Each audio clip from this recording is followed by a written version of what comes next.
Tələbə bir şagird indiki dövrdə öz gələcəyinə fokuslanmaq əvəzinə mən nə olmaq istəyirəm, hansı sahədə özümü görürəm, buna fokuslanmaq əvəzinə mən öz sinif yoldaşıma neçə bal üstün toplaya bilərəm. 90 bal toplayıb yenə ağlayır, 98 bal toplayıb, yəni 100 bala 2 bal qalıb, özündən 1 bal yuxarı toplayan olub deyə ağlayır ki, niyə oldu bu? Yəni o qədər insanlar fokuslanır ki, başqa şeylərə, əsas məqamlar qalır arxa planda. Halbuki biz ayrı-ayrılıqda bunu dəyərləndirsək 98 bal yetərincə yüksək bir baldır. Yəni yetərincə.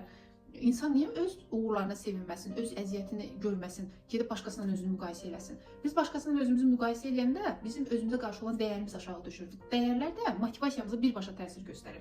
Yəni sən oxumusan, yaxşı oxumusan, çalışmısan, toplamısan 91 bal, bundan A almısan. Səndən 1 bal yuxarı toplayan bir tələbə yoldaşın var, 92 bal toplayıb, sən ağlayırsan və bütün zəhmətin getdi. Sanki özünü orada bir heç kimi hesab edirsən.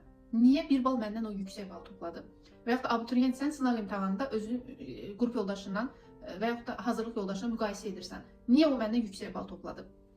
Əslində abituriyent olanda bu mənə də təsir göstərirdi müəyyən mənada, amma indiki abituriyentlərdə bunu daha çox müşahidə edirəm.